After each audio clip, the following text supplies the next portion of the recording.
When you think of electricity, you think of Edison.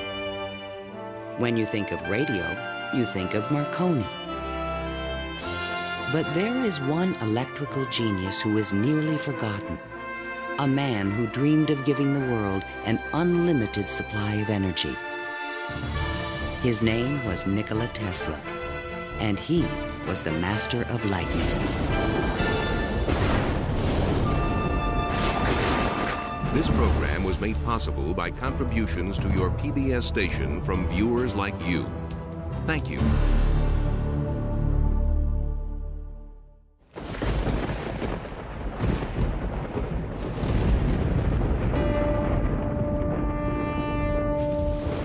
The progressive development of man is vitally dependent on invention. Its ultimate purpose is the complete mastery of mind over the material world, the harnessing of the forces of nature to human needs. Nikola Tesla, 1919. This is the story of a modern Prometheus who changed the world with electricity. It was Nikola Tesla who captured the power of Niagara Falls with his alternating current system and made it possible to transmit electricity to all of America and the world. It was Tesla who patented the technology for wireless communications that is used in all radio and television broadcasting. His incredible legacy can be seen in everything from remote control to neon and fluorescent lighting, X-rays, guided missiles, and even the Strategic Defense Initiative. Yet somehow history has overlooked this remarkable man. Tesla was indeed a genius of the first magnitude. He was a technological visionary. He could envision great things and make them work. He was a foreigner, an immigrant who arrived in America with only his dreams. A proud and sometimes arrogant man, he worked and locked horns with some of the most powerful people of his day. Thomas Edison, who resented his ideas. Guglielmo Marconi, who capitalized on his inventions. George Westinghouse, who created the Westinghouse Electric Company with Tesla's patents. And the great financier, J. Pierpont Morgan, who supported and then abandoned him. At the height of his career, Tesla was one of the most famous men in the world. His inventions helped America grow into a powerful industrial nation. His ideas created billion-dollar corporations. But Tesla was not a practical man. Always driven toward the next great breakthrough, he failed to protect his commercial interests. In the end, others made fortunes with his inventions, and he wound up penniless and rejected. Money does not mean to me what it does to other men. All my money has been invested in inventions to make man's life a little easier. He was a visionary genius. There aren't many of them. And he was willing to give his life to his visions. We have to evolve means for obtaining energy from stores which are forever inexhaustible. What I intend to show you now, step by step, is how I finally reached my dream.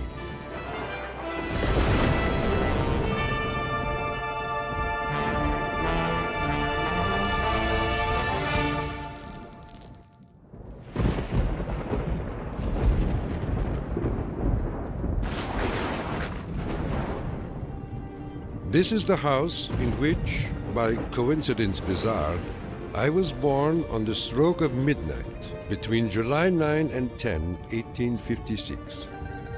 A fierce electrical storm raged that night. Nikola Tesla was born of Serbian parents on the eastern edge of the Austro-Hungarian Empire in what is today Croatia. His father, Milutin, was an Orthodox priest who expected his son to follow him in the clergy. There were only two choices for children in those days, one being to go in the army and the other being to become a priest. Tesla was not attracted by either of them, which was very distressing to his father. My father was a very erudite man. The training he gave me comprised of guessing one another's thoughts and repeating long passages of verse. My mother descended from one of the oldest Serbian families in the country. She invented and constructed all kinds of tools and devices and wove the finest designs from thread. Her fingers were nimble enough to tie 3 knots in an eyelash. Early on, Tesla began to demonstrate an extraordinary imagination. In my boyhood, I suffered from a peculiar affliction due to the appearance of images, often accompanied by strong flashes of light. I was quite unable to distinguish whether what I saw was tangible or not. To give an example, I was fascinated by a description of Niagara, and I pictured in my imagination a big wheel run by the falls. I told my uncle that one day I would go to America and carry out this scheme. Then, at the age of 17, while preparing for the seminary, Tesla contracted cholera, and the brush with death changed his life forever. In one of the spells, which was thought to be my last, my father rushed into the room. "Perhaps," I said, "I may get well if you will let me study engineering." "You will go to the best technical institution in the world," he solemnly said. I came to life like another Lazarus, to the utter amazement of everyone. In 1877, at the age of 21, I traveled to Graz, Austria to begin my college education. Here, I quickly became obsessed with the science of electricity. I wanted to know more of this wonderful force. Every spark produced 1,000 echoes in my brain. In 1831, in England, Michael Faraday had discovered the principle of electromagnetic induction, which made it possible to generate electricity. Faraday discovered that if you have an electric circuit in a changing magnetic field, it would induce an electric current to run in the wire. So this was the invention of the method of creating oscillating or AC electric currents. And it was that invention that Tesla later harnessed into the electrical system that drives our civilization. Early electric motors operated on direct current electricity, but required a system of sparking connections to induce a rotary effect in the machine. I remarked to my professor that the design of generators and motors could be greatly improved by using currents that alternated. He embarrassed me greatly in front of my classmates, saying, "Mr. Tesla will never accomplish this. It is a perpetual motion scheme." Meanwhile, in America, Thomas Alva Edison had begun to experiment with vacuum tubes, producing the first commercial incandescent light bulb in 1878. Edison and Tesla would soon cross paths in a gargantuan technological struggle between direct and alternating current electricity. In 1880, Tesla moved to Budapest, where he found employment with the Central Telegraph Office. Here, his idea for an AC motor began to haunt him. In my room, I could hear the ticking of a watch with 3 rooms between me and the timepiece. A carriage passing at a distance of a few miles fairly shook my whole body. The whistle of a distant locomotive vibrated so strongly in my ears that the pain was unbearable. To recover from these attacks, I took long walks in the city park. One afternoon, which is ever present in my recollection, the sun was just setting and reminded me of Goethe's glorious passage. The glow retreats. Done is the day of toil. Upon its track to follow soaring. As I uttered these inspiring words, the idea came to me like a lightning flash. I fell to my knees and drew a diagram in the ground. Tesla perceived a whirling field of energy. He suddenly knew he could recreate this rotating field by powering the coils of a motor in different steps or phases, like the pistons of an engine. The resulting forces of magnetic attraction and repulsion would literally twist the rotor in a circle, the electrical equivalent of the wheel. And all this was accomplished with alternating currents. It would soon turn the wheels of industry around the world. The strength of Tesla's mind was almost certainly in this sense of visualization, be able to see things move in front of him. You see, it was not a perpetual motion scheme.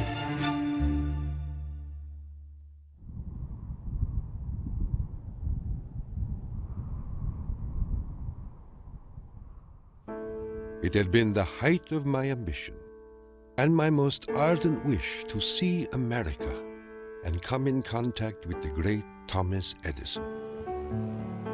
Accordingly, I undertook the voyage, and after losing my money and tickets and passing through a series of mishaps, including a mutiny in which I almost lost my life, I landed on these blessed shores with 4 cents in my pocket.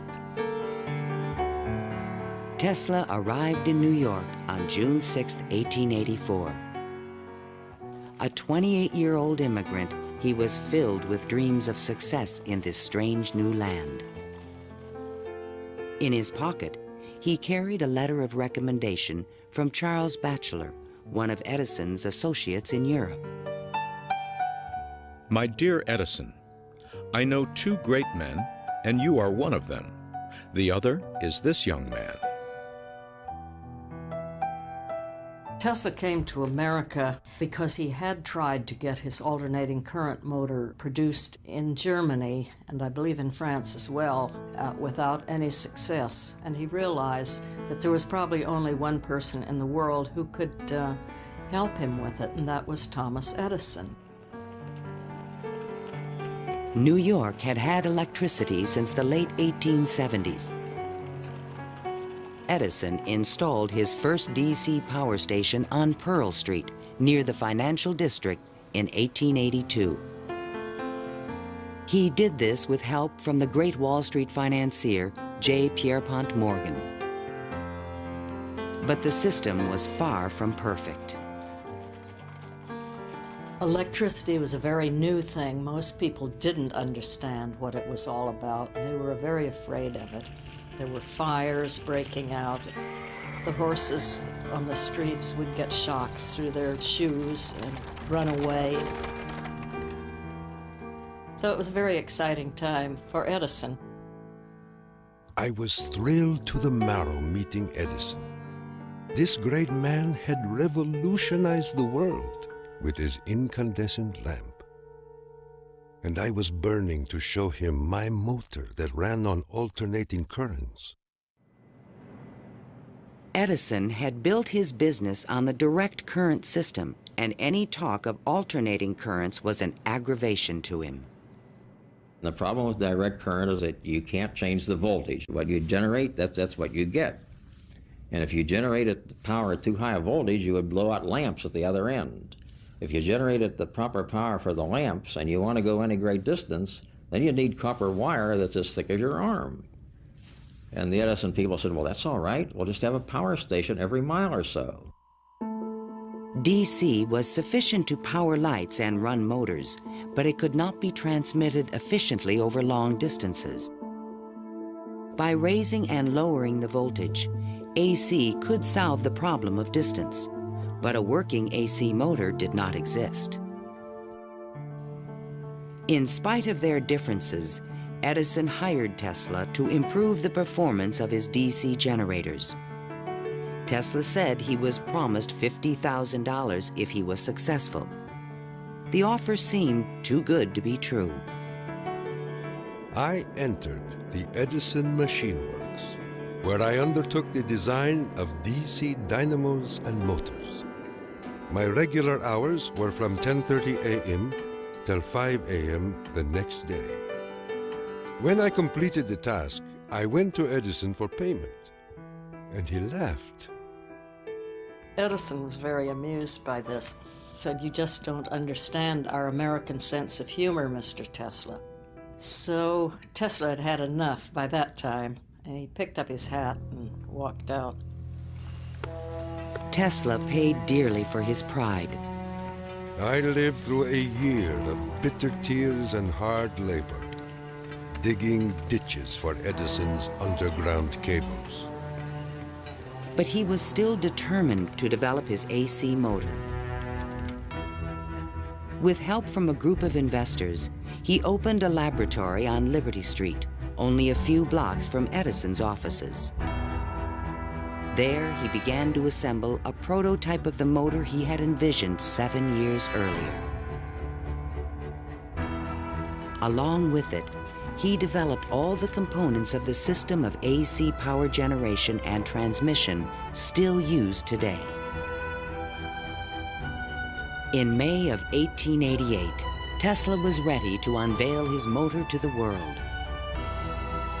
The subject which I now have the pleasure of bringing to your notice is a novel motor which I am confident will at once establish the superior adaptability of alternating currents.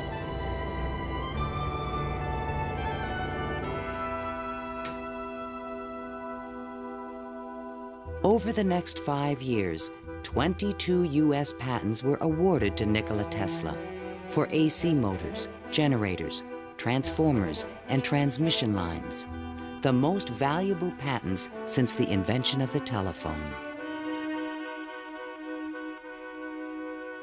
One of the few men who understood the great potential of Tesla's inventions was the Pittsburgh industrialist George Westinghouse.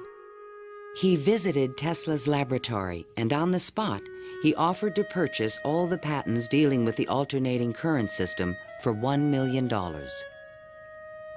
Westinghouse also proposed a royalty of $2.50 for each horsepower generated by a Tesla invention. The young Serb was on his way to fortune and fame, while other inventors looked on with fascination and with envy.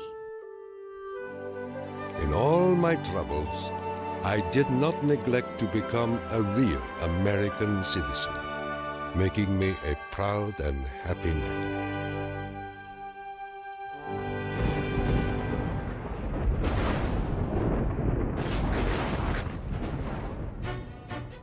During the late 1880s, Edison began a negative media campaign to discredit the alternating current system of electricity being developed by Westinghouse and Tesla.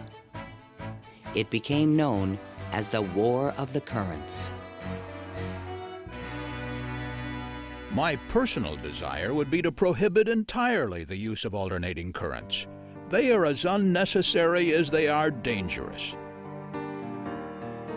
Edison employees demonstrated the dangers of alternating current by electrocuting animals in public demonstrations. Just as certain as death, Westinghouse will kill a customer within 6 months after he puts in a system of any size. None of his plans worry me in the least. An Edison associate suggested using alternating current as a means of executing criminals.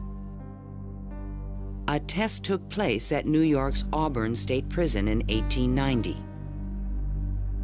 Several gruesome attempts were required to kill the victim. disgusted witnesses claimed his spinal cord burst into flame. The infliction of the death penalty is not only barbarous and inhuman, but unnecessary as a factor in the scheme of modern civilization. The War of the Currents came to a dramatic head in 1893. The Columbian Exposition in Chicago was to be the first World's Fair lighted by electricity. The Edison Company, the Thomson-Houston Company, they all got together and formed General Electric Company, 1892. And one of the first things they did, of course, was put in a bid for the job at the fair.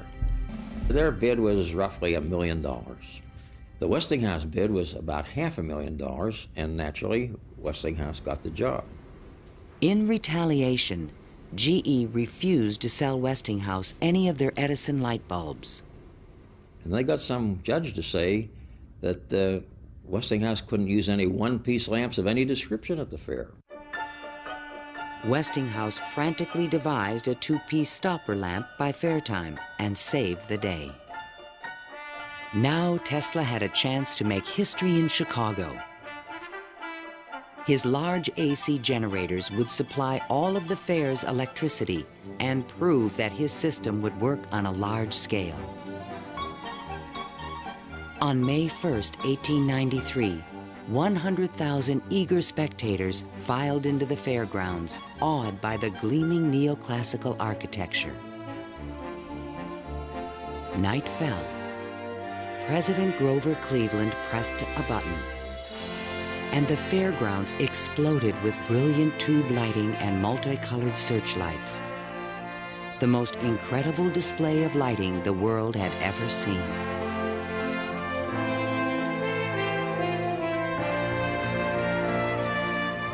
In the Great Hall of Electricity, the public could see that the Tesla-Westinghouse system made it all possible. To overcome the impression that AC was dangerous, Tesla put on remarkable demonstrations.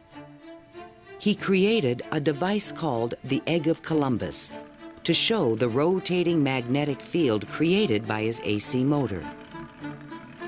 In his room, he had cork-soled shoes on and a tuxedo and white tie and a top hat, and he would put his hand on a terminal which would flash electricity through his body, creating a great shower as his whole body was encompassed in flame, and people were quite impressed by this, to say the least. The Chicago Exposition left an indelible impression on the American imagination. This was the gleaming new city of the future, and it was powered by the inventions of Nikola Tesla.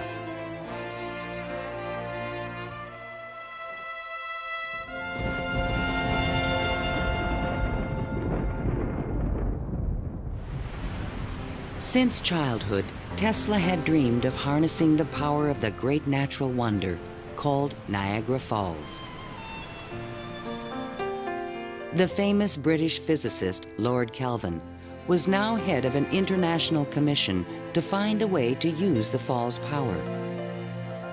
He had sent a cable to all the other members of his commission, and it said, "Trust you avoid the gigantic mistake of alternating current." But all this dramatically changed when Lord Kelvin attended the Chicago Exposition and saw the AC system in operation. A contract was immediately awarded to Westinghouse Electric to power the mighty cataract with AC. The technical challenge was daunting. The Niagara plan called for 3 5,000 horsepower alternators, the largest generators ever made. Tesla and Westinghouse engineers had heated disagreements about the operating frequency. Even when the system was finally installed, Tesla was the only person who was certain it would operate. The technical details have been completely worked out. All that now remains is for the switch to be thrown. In 1896, the system went online and the electrical age began.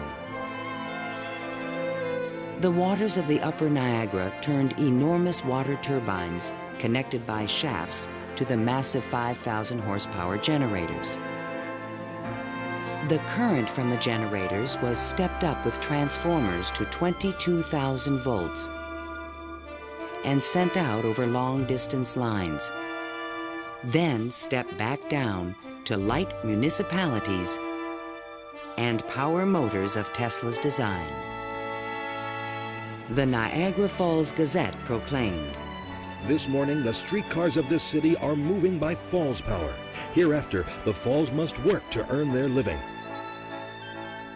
Imagine my surprise when 30 years later I saw my boyhood plan carried out at Niagara and wondered at the unfathomable mystery of the mind.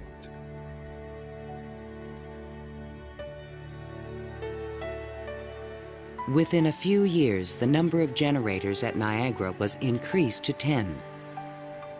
By the turn of the century, the power lines stretched 360 miles to New York City.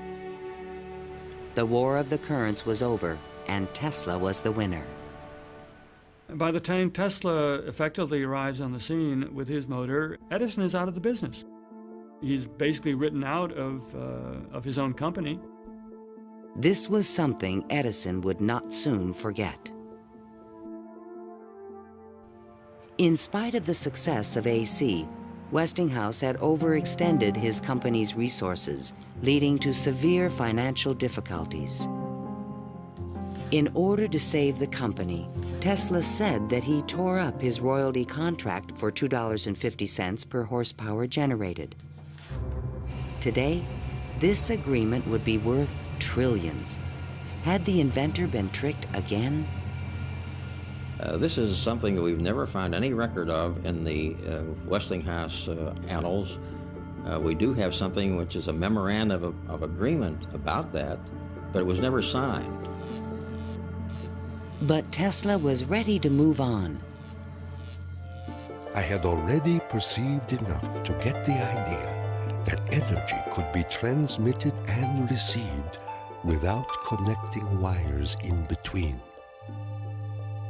He was convinced his next invention would make him a millionaire once more.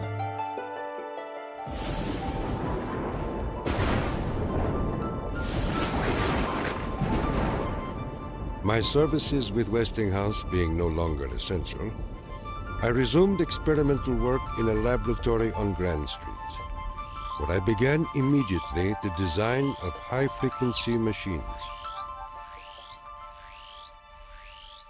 Following the success of Niagara, Tesla was at the height of social acclaim. Everyone wanted to know more of this mysterious foreigner who was transforming the world with his electrical inventions. So far as personal appearance goes, no one can look upon him without feeling his force. His cheekbones are high and prominent, the mark of the Slav. His eyes are blue, deeply set, and they burn like balls of fire. Franklin Chester, the Citizen. Why was he so well known and so popular? It's because the technological advances that he made were so directly related to the relief of the drudgery that people had to endure in their work lives. They could see what he did helped them personally. Every evening, Tesla showed up at Delmonico's, the most expensive restaurant in town, to be shown to his special table. He is fanatical about his dress, usually sporting a fine waistcoat, white leather gloves, and a derby hat on his head. He is meticulous about his health and drinks a glass of whiskey a day, saying it will increase his life expectancy to 150 years of age. Tesla hobnobbed with the leading politicians, millionaires, and celebrities of the era. This was the best way for independent inventors to find support for their projects. His friends were the New York elite, John Jacob Astor, William K. Vanderbilt, and the writer Mark Twain. I have just seen the drawings and description of an electrical machine lately patented by Mr. Tesla, which will revolutionize the whole electric business of the world. One of Tesla's closest friends was Robert Underwood Johnson, editor of the prestigious Century magazine. Johnson's wife was deeply in love with Tesla. My dear Nicky, do leave aside the millionaires and Fifth Avenue for some simple pleasures, from one distinguished only by a great weakness, Katherine Johnson. In fact, the world-famous inventor was also New York's most intriguing bachelor. The fact that he never married, I think, had almost nothing to do with his interest in women. It appeared that he was always very interested and was attractive to women. Many women sought his attention. The beautiful and wealthy socialite, Flora Dodge, and even the famous French actress, Sarah Bernhardt. But in spite of his charisma, Tesla was only interested in his inventions. He had so many phobias that he couldn't have had close relationships with women. He didn't like most of the jewelry that they wore or the perfume, and he couldn't bear to touch hair. And and in fact, he didn't like to shake hands. And so these are all things that do tend to discourage intimate relationships. The inventor even claimed that he destroyed his sexuality at the age of 40. A certain French actress kept coming to me and made it impossible for me to concentrate. It's a pity, too, for sometimes I feel so lonely.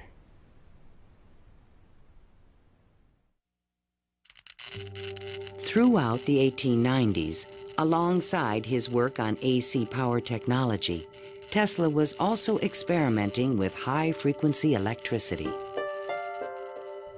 In 1873, James Clerk Maxwell in England had proven mathematically that light was electromagnetic radiation.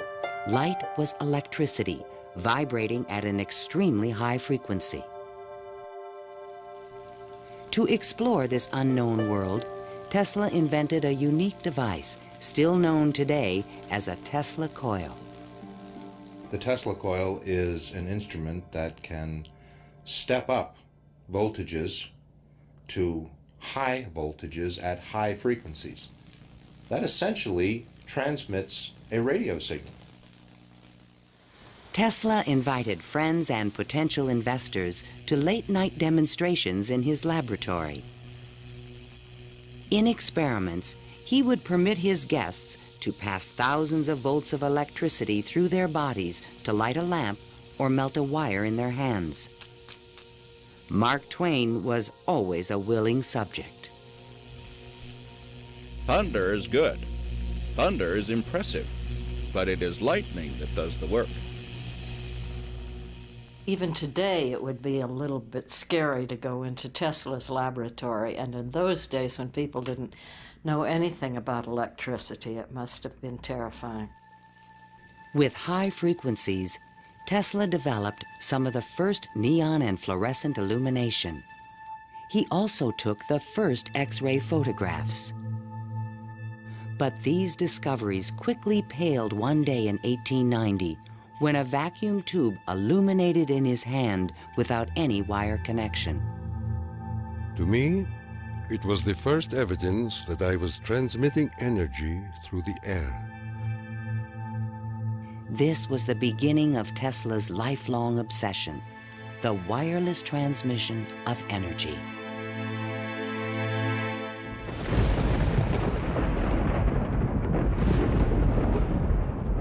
In 1892, Tesla was invited to Europe to present the results of his high-frequency experiments. In London and Paris, he amazed scientists and engineers with lighting and electrical effects that looked more like magic than science. He also announced a remarkable new possibility.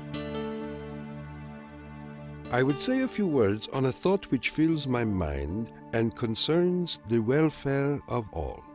I mean the transmission of intelligence and even power without the use of wires. I am becoming more convinced daily of the practicality of this scheme. The race for radio was about to begin.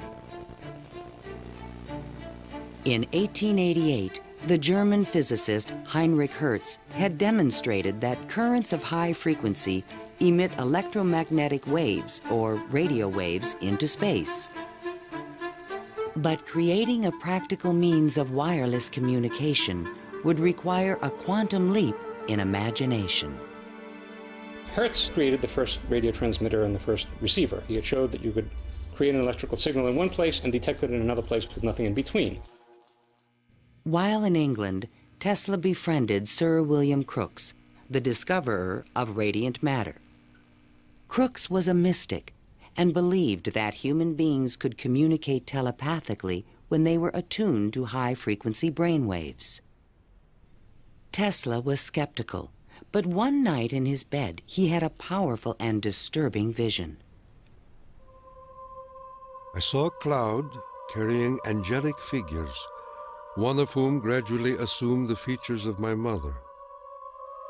In that instant, a certitude, which no words can express, came upon me that my mother had died.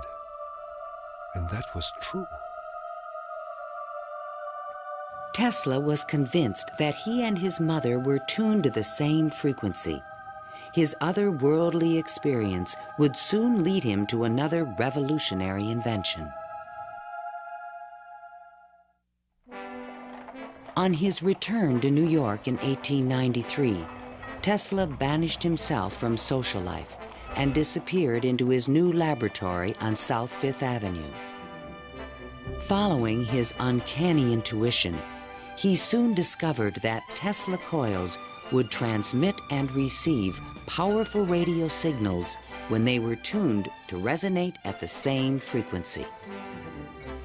Tuning is the key to all radio and television transmission.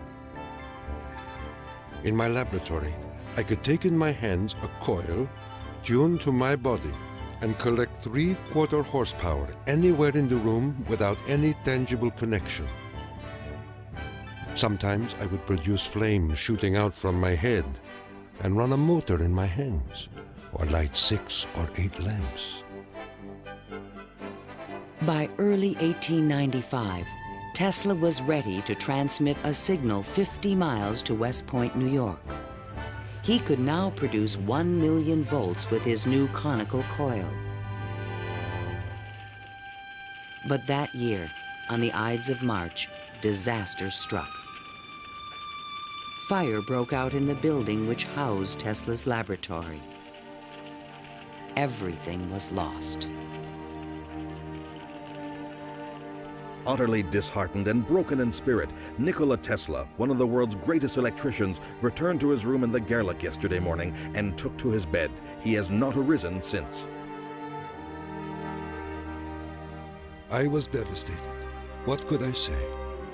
The work of a lifetime lost in a fire that lasted only an hour or so. The timing could not have been worse. In England, a young Italian experimenter named Guglielmo Marconi had been hard at work and created a device for wireless telegraphy. Concerned that Marconi would exploit his ideas, Tesla opened a new laboratory and rushed to complete his own system for wireless communication. This patent, filed by Tesla in September 1897, is the fundamental technology for radio. But it would be 50 years before Tesla got credit for his invention. Various people in various different countries had the idea of exploiting this as a means of communication. But I think Tesla was the one with the real vision, in which you would broadcast signals on a definite carrier frequency, and then you would have a series of antennas that were sensitive to one frequency only, tuned to a certain frequency, and would detect just one of these signals and make it an intelligible transmission. Once again, his vision describes the world that we live in.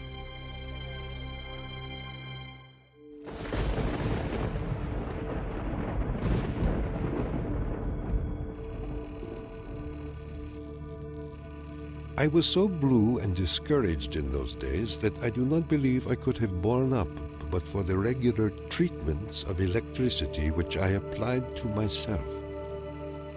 It puts into a tired body what it needs most, life force. Following the destruction of his laboratory, Tesla developed a deeper interest in Eastern thought and spiritualism. Mr. Tesla was charmed to hear about the Vedantic prana and Akash and the Kalpis, which he claims are the only theories modern science can entertain. Inspired by the Hindu teacher Swami Vivekananda, Tesla began to look at the universe as a symphony of vibrations and waves. We are whirling through endless space with an inconceivable speed. Everything is spinning. Everywhere there is energy. There must be some way of availing ourselves of this energy more completely. In 1898, an unusual experiment took place in Tesla's laboratory. He attached a small mechanical oscillator to an iron pillar. Precisely timed pulses from the device made the entire building tremble. Windows started crashing around the area, and he, being at the epicenter, didn't notice anything happening until some police came bursting into his laboratory. It was just at the moment where he'd picked up a sledgehammer and broken the oscillator. He just said to the policemen that how too bad that they had just missed an interesting experiment. Tesla was, I would say, obsessed with frequency, the notion of resonance.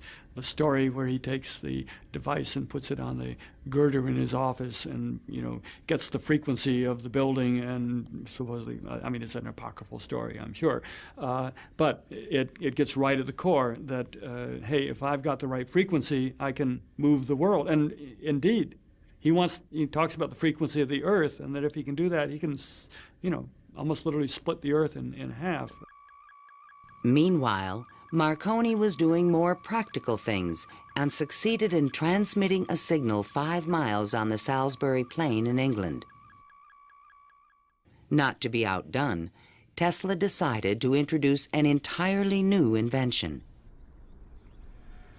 In a specially constructed pool, potential backers were amazed to see the inventor controlling the motions of a small mechanical boat with no wires attached to it.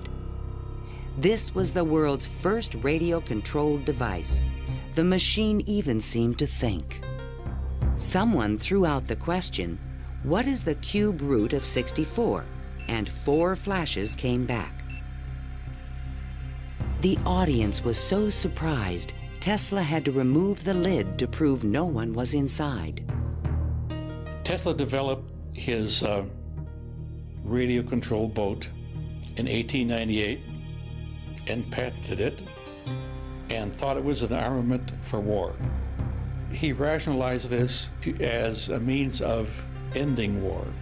The military who looked at it thought it was too complicated and vulnerable. Soon after the demonstration, Mark Twain wrote from Austria. Dear Mr. Tesla, have you the Austrian and English patents on that destructive terror which you have been inventing, and thus make war henceforth impossible? If so, won't you set a price on them and commission me to sell them? Sincerely yours, Mark Twain. But I have no desire to be remembered as the inventor of a purely destructive device.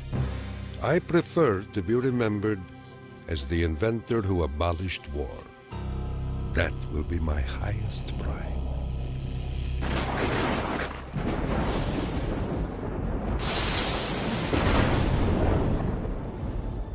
In the summer of 1899, Tesla moved to Colorado Springs, Colorado, to conduct a series of secret experiments. He told curious local reporters that he intended to send a wireless message from Pikes Peak to Paris for the Paris Exposition of 1900. But his plans were even more ambitious. I came to the conclusion that it would be ultimately possible, with very little elevation, to transmit electrical power through the upper atmosphere. Just outside the city, he constructed an experimental station with sliding roof panels. A quote in Italian from Dante's Inferno hung by the entrance of the strange wooden structure. It read, "Abandon hope, all ye who enter here." During the construction phase, Tesla studied lightning. Now, I can understand Tesla's fascination with it, because what happens in lightning is that electricity is being transmitted from one place to another. Electric power, not just electric signals, but real electric power is being transmitted from one place to another. And the way it happens is that the air itself breaks down, it ionizes, it becomes what we call a plasma, and therefore, for a moment, it's a conductor, and it's actually conducting electricity just the way an electric wire conducts electricity. Inside the station, he began to assemble the largest Tesla coil ever built, which he called the magnifying transmitter. An antenna rose 145 feet above the building, crowned with a copper foil sphere. The entire station was, in effect, a machine to create lightning. Late one evening, Tesla put his transmitter to the test. He signaled to an assistant to close the switch. Huge streamers of electricity shot out of the coil and darted through the room. The sound of the exploding discharges was deafening.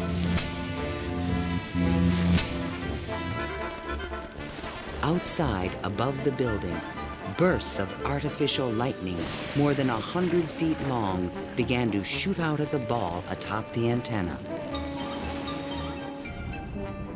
Its thunder could be heard 20 miles away in the small mining town of Cripple Creek.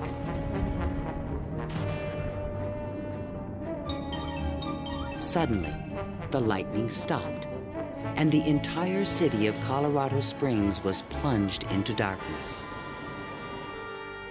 The experiment had set fire to and destroyed the local power company's generator. Residents were furious and began to fear this mysterious stranger. Undaunted, Tesla continued his wireless power experiments for 6 more months. Late one night, an unusual event took place. Tesla noticed a repeating signal being received by his apparatus. To his own amazement, he believed it was an extraterrestrial communication. In a letter to the American Red Cross, he wrote, "Brothers, we have a message from another world. It reads, 1, 2, 3. The press had a field day. If the mystical 1, 2, 3 was impulsed from Mars, as Tesla says, they certainly showed most excellent taste in choosing Colorado Springs. It is a rule in inventional science. When you're going to tell one, tell a good one. And men have become great in this way. Colorado Springs Gazette. Though widely ridiculed for his claim, Tesla may have been the first to detect radio waves from space. I believe that Tesla could have gotten these signals from space. We are getting them today, and these are the radio telescopes. That's what radio telescopes do today, receive signals from space. They are not from alien civilizations, but they are from the sun and from the stars. On January 7th, 1900, Tesla boarded a train back to New York City. Perhaps he had mastered the power of lightning, or at least that's what he believed. The law which I discovered in Colorado is wonderful, and it means that results undreamed of before will be possible. as soon as a large plant is constructed in accordance with my plan.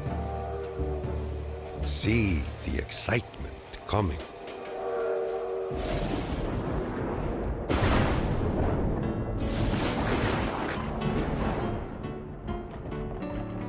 When Tesla arrived home, it was a brand new century. Electricity was fueling the tremendous growth of the city. And now, there was talk in the air about the new art of wireless communication. Marconi arrived in New York in 1900 to attract investors for his new company, Marconi America. He filed a U.S. patent for a system of wireless telegraphy, but it was rejected because it was similar to Tesla's invention. It became obvious, I think, to Marconi as well as to other experimenters of the time that the Tesla system was an efficient, powerful resonator that would produce electromagnetic waves that you could work with. Confident in the future, Tesla took up residence in the Waldorf Astoria Hotel and wrote a sensational article for Century magazine. First, let us ask, what is the spring that drives all? All this energy emanates from one single center, one single source, the sun. In this detailed futuristic vision, he described a means of tapping the sun's energy with an antenna.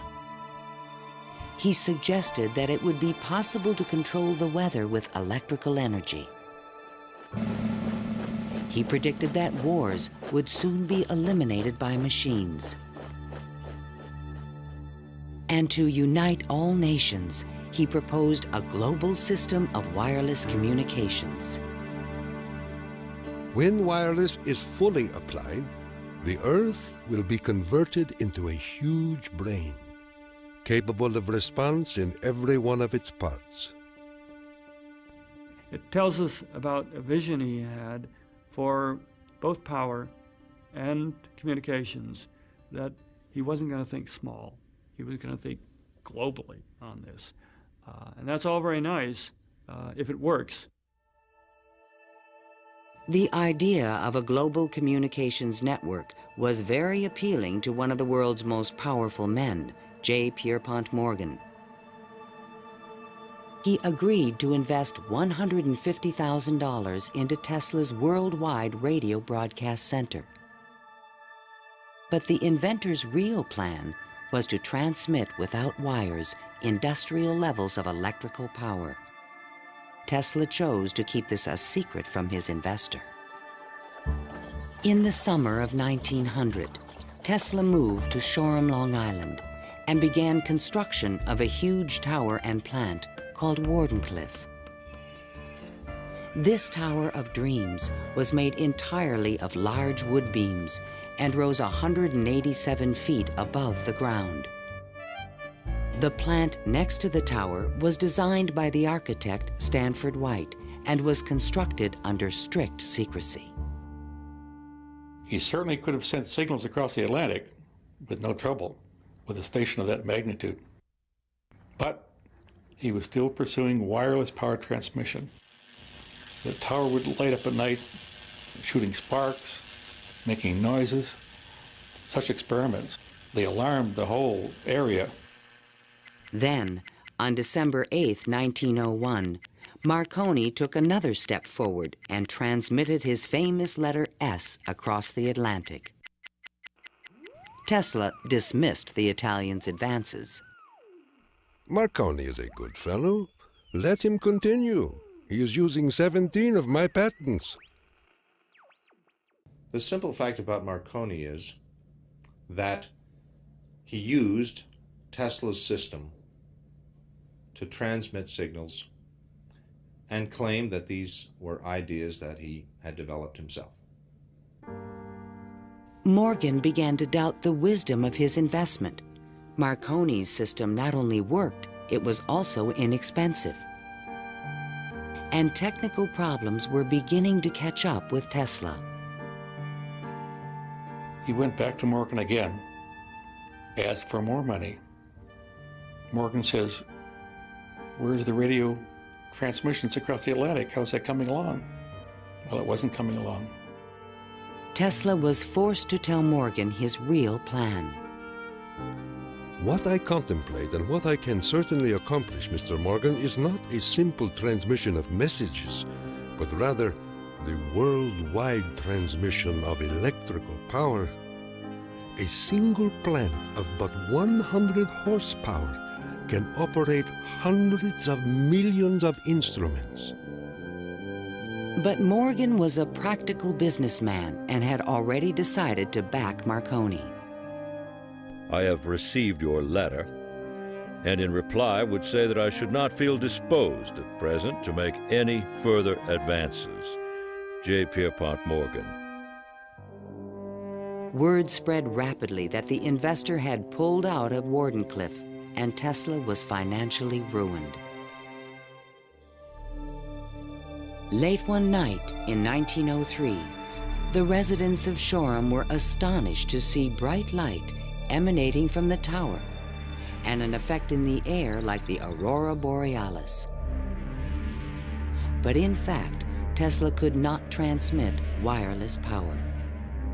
And his major defect was he was dreaming, but he was doing very few calculations on paper. Because on paper, he could have realized that you can transmit power, but not very much power. You can transmit power to hear the radio or for television or for a telephone. But once you want to start turning lights in which you really need high currents, the power gets diluted because space is very large. To his dying day, Tesla believed it could be done. It is not a dream. It is a simple feat of scientific electrical engineering, only expensive. Blind, faint-hearted, doubting world.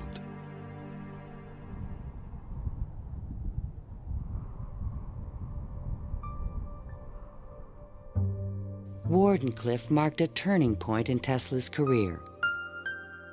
Like a modern Prometheus, he had reached too high and failed.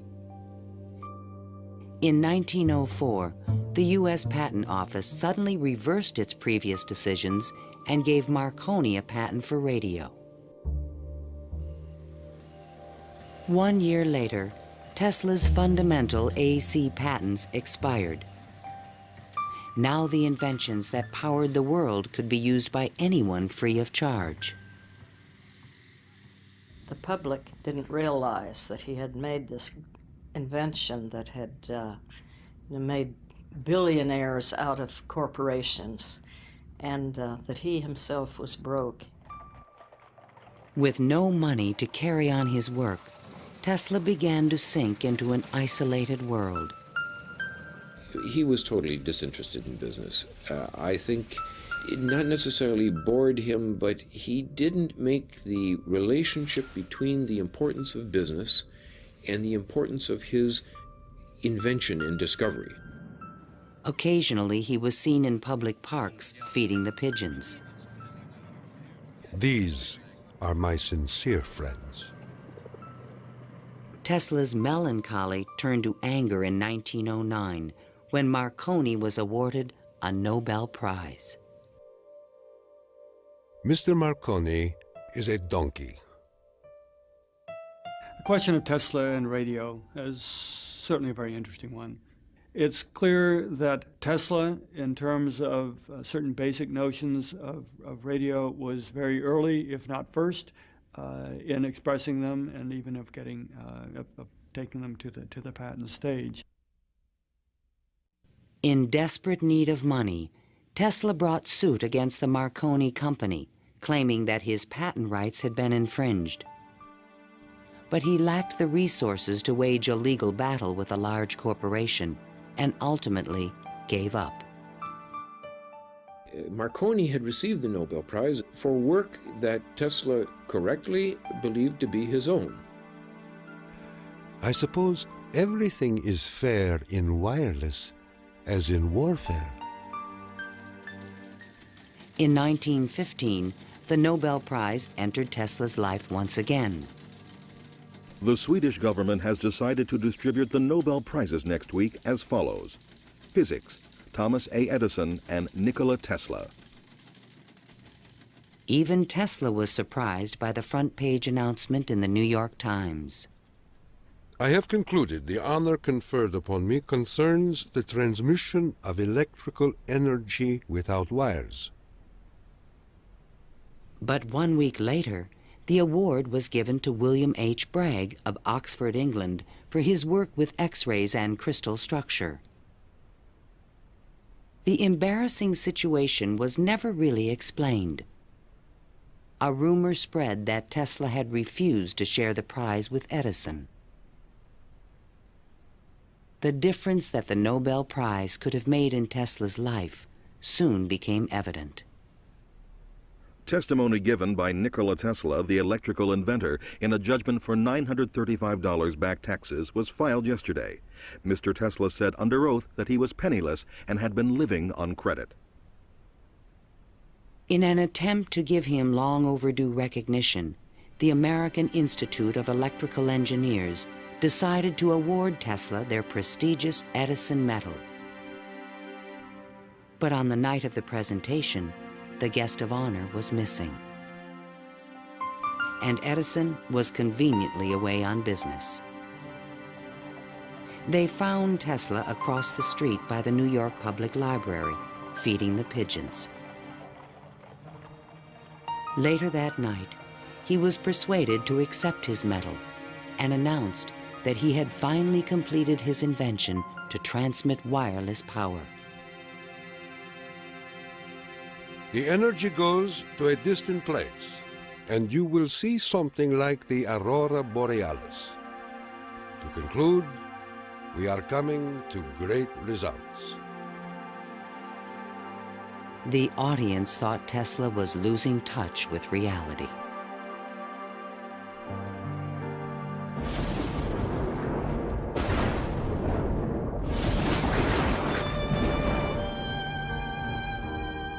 I refuse to accord to some small-minded and jealous individuals the satisfaction of having thwarted my efforts.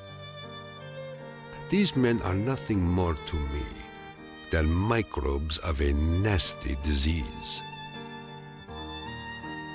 Well, by that time, you know, Tesla had ceased to have any financial means. He was virtually dependent on being helped by hotels and people that he knew. He began to bring injured birds back to his hotel room to nurse them. He had more companionship with pigeons in that time of his life than with human beings. Working as a consulting engineer, Tesla managed to maintain a small office and laboratory in the Metropolitan Tower. To change his thoughts, he frequently attended movies in Times Square. Here he could see his futuristic ideas appearing on the screen. But his ideas were only accepted in science fiction movies and magazines. In 1924, there was a news report that while at Colorado Springs, Tesla had invented a death ray machine that shot bolts of lightning. The inventor was strangely quiet on the topic. Meanwhile, a new scientific star, Albert Einstein, had captured the world's attention with his theory of relativity. Tesla continuously attacked the validity of Einstein's work. Scientists today wander through equation after equation that have no relation to reality. If we were to release the energy of atoms, instead of a blessing, it might bring disaster to mankind. But no one took him seriously. I think that every generation of scientists feels that the new ideas that come along that replace their own ideas represent a loss rather than a gain. Tesla believed that Einstein was taking us intellectually in the wrong direction. Rejected by traditional science, Tesla's interests again turned to the esoteric. His intellect seemed to embrace a lot of different areas quite easily. What he lacked were the social skills. And that's an enormous shame because it interfered with his ability to use that genius, to be practical. Though nearly a recluse, he would occasionally attend dinner parties at the home of the German poet and mystic George Sylvester Viereck. And he always intrigued the guests. While we were in the midst of talking, an apparition seemed to come into the room. He walked so softly, and he struck us as almost an unearthly creature. And he talked of all sorts of, seemed to me at that time, unreal things, more in the nature of the psychic rather than the scientific. Tesla wrote a strange poem called Fragments of Olympian Gossip and dedicated it to Viereck. While listening on my cosmic phone, I caught words from Olympus blown. The latest tells of a cosmic gun. To be pelted is very poor fun. The meaning of the poem would soon be explained.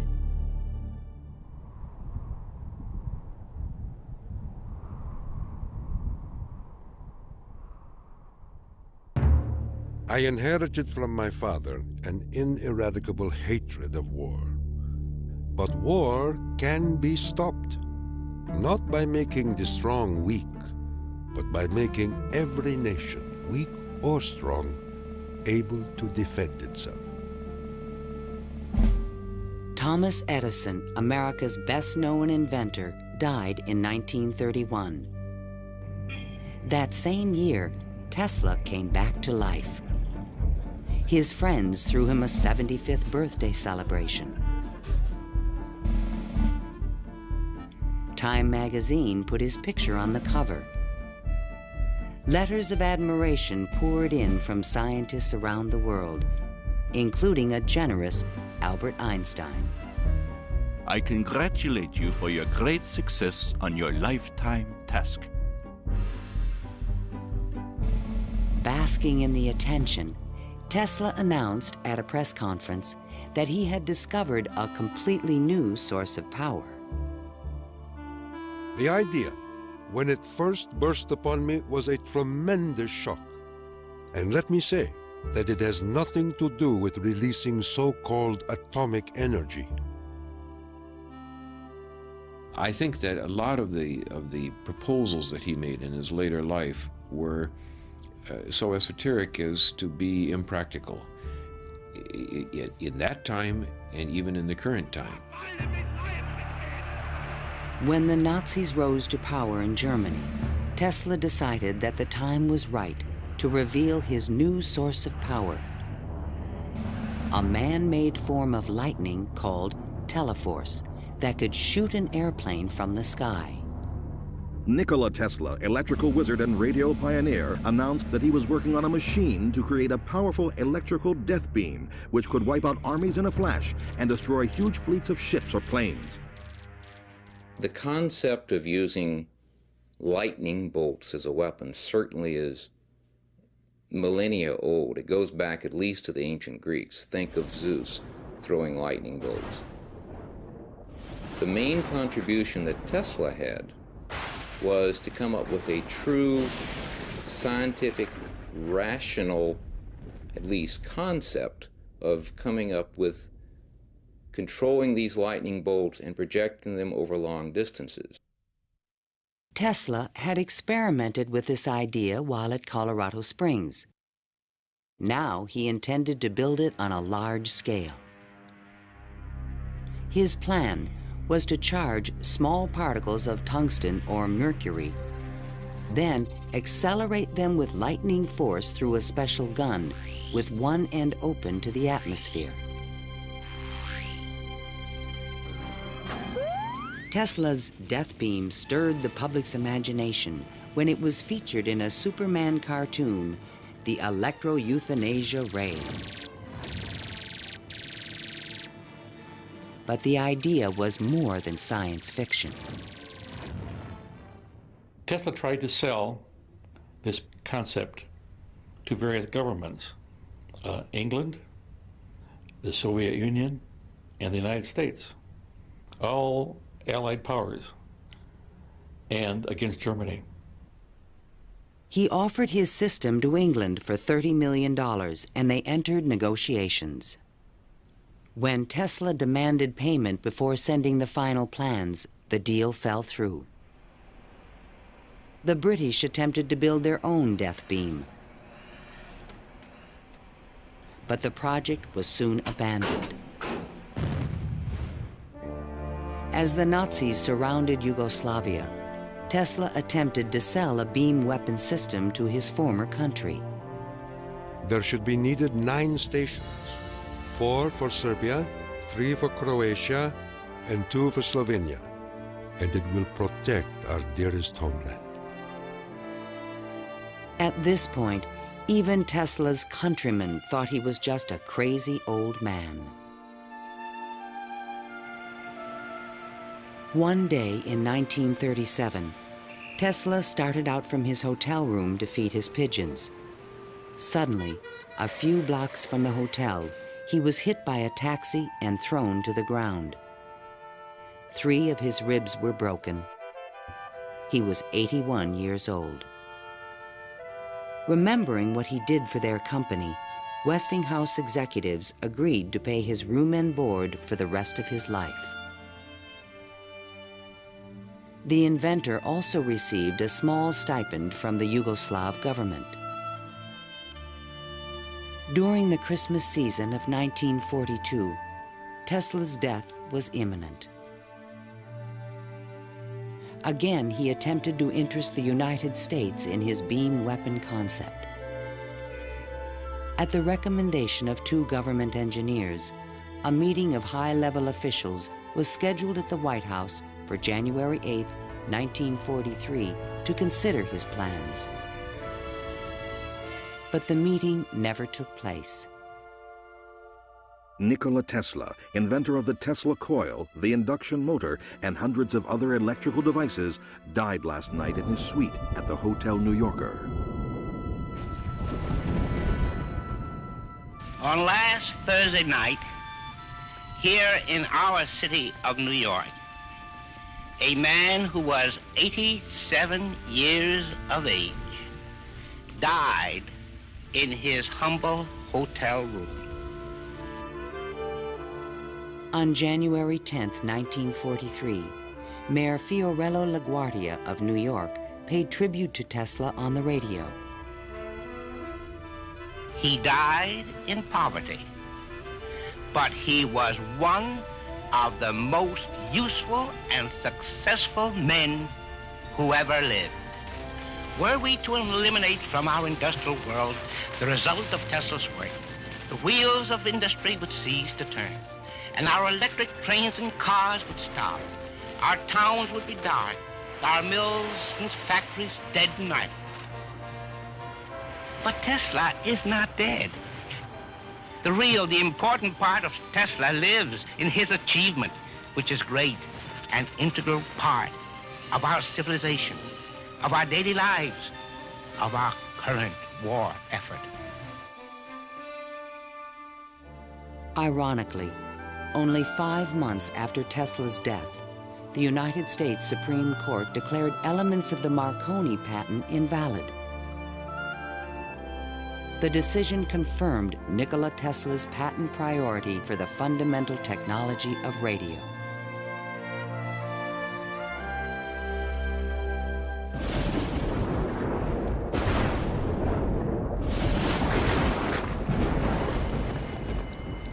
Unknown subjects, equipment, experiments, and research of Nikola Tesla, deceased, espionage. Following Tesla's death, fears rapidly increased that he might have invented a powerful new weapon.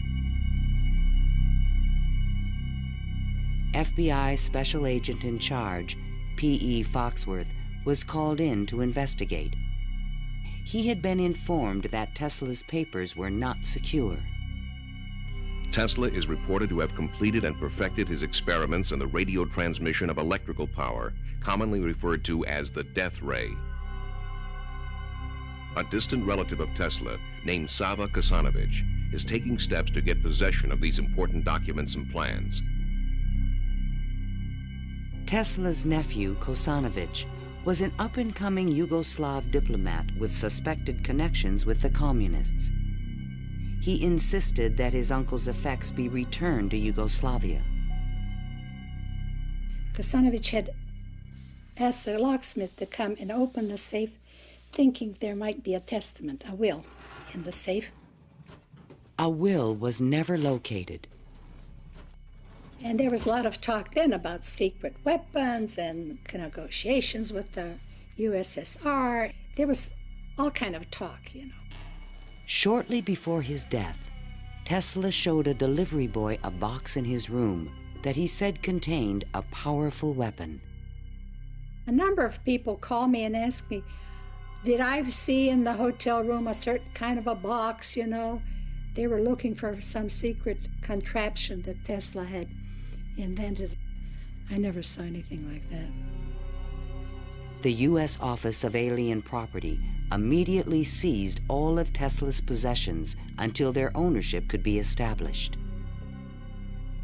There's every evidence that they did look through all his papers, because the papers were not in order and certain things were missing. All his technical papers on beam weapons were secretly microfilmed by U.S. military agents. On August 6, 1945, the first atomic bomb was exploded on Hiroshima, Japan. Soon after, the bomb would be in the Soviets' hands. During this period, copies of Tesla's papers on the beam weapon were shipped to Wright Field in Dayton, Ohio. There, a top-secret research program began called Project NIK to find a defense against nuclear missile attack. Copies of some of his papers were sent to Wright-Patterson in 1945, not to my facility, not even the predecessor of my facility, but to another part of the base for analysis. And then they vanished. Nobody seems to know what happened to them. In 1952, Sava Kasanovich obtained permission from U.S. authorities to return Tesla's estate, still stored in New York, to the inventor's homeland. I personally believe that the U.S. government may have overlooked some things of value in the Tesla papers before they were released to the Yugoslav government. A Tesla museum was opened in Belgrade by Yugoslavia's president, Marshal Tito. But during the Cold War, the museum was off limits to Western scientists and scholars. Then, in 1960, Soviet Premier Khrushchev announced that the USSR had developed a powerful new weapon. There was concern in the U.S. that the Russians may have access to Tesla's missing papers on beam weapons in Belgrade and elsewhere. It's possible that these papers on the particle beam weapon were obtained by the Soviet Union, but it wasn't the only copy. In other words, I think that the United States has always had Tesla's papers on particle beam weaponry.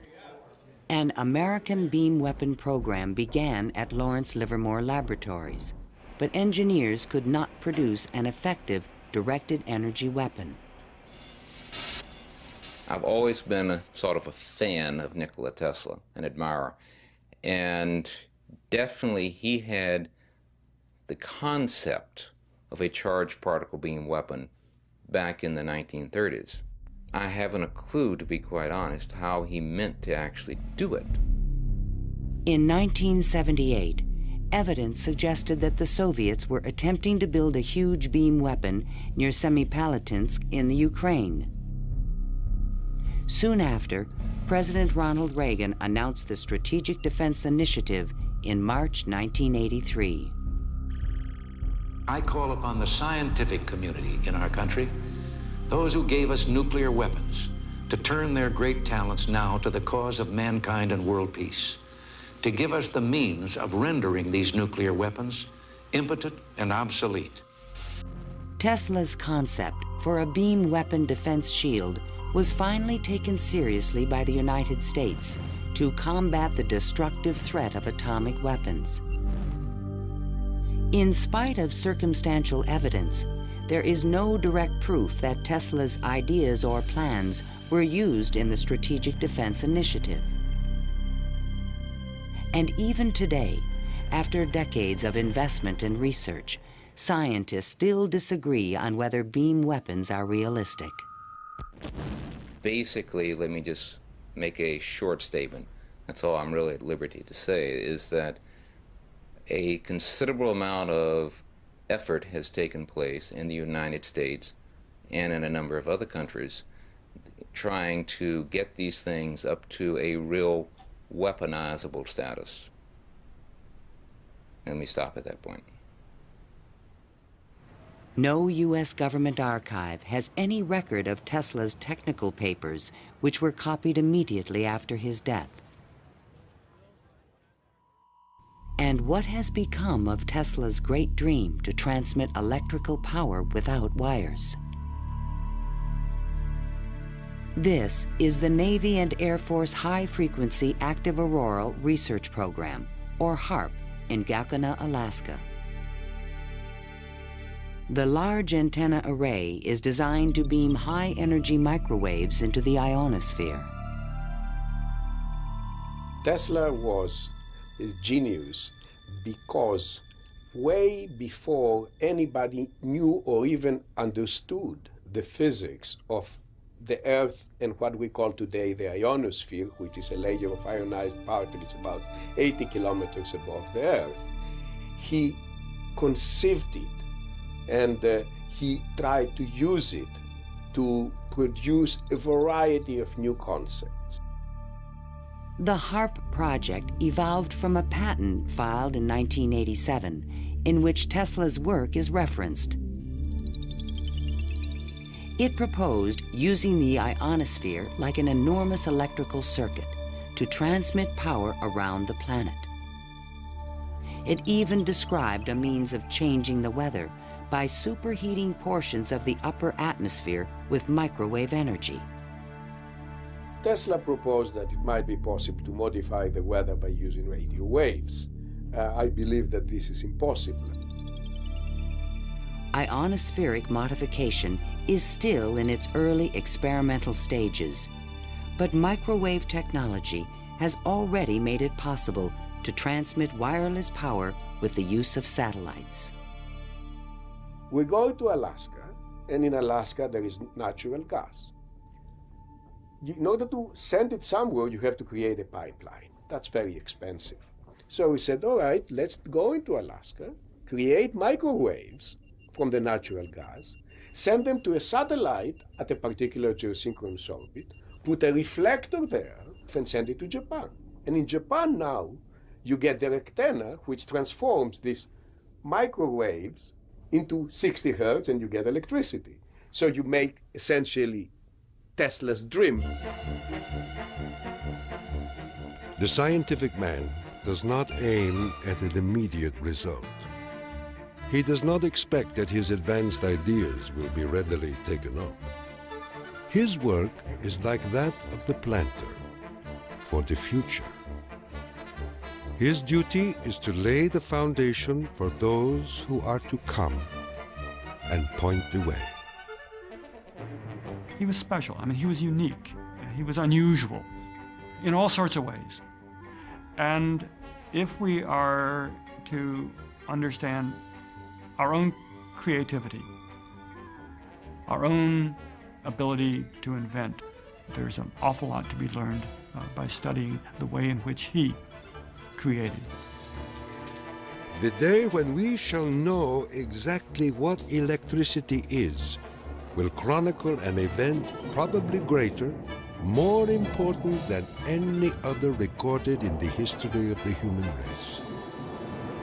Then it will be a mere question of time when men will succeed in attaching their machinery to the very wheelwork of nature.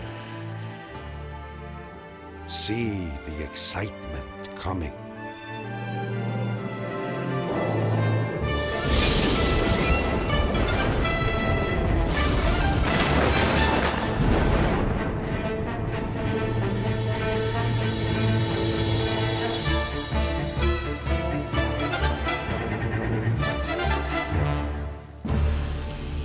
To learn more about Nikola Tesla, visit PBS online at pbs.org.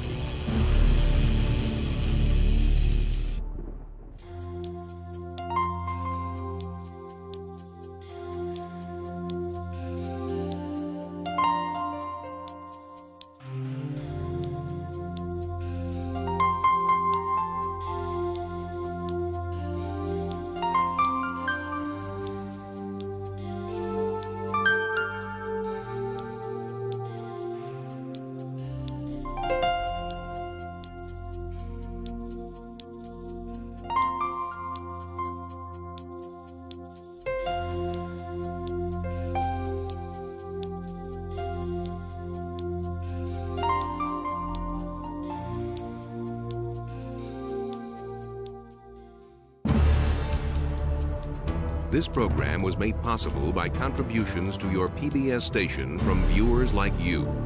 Thank you.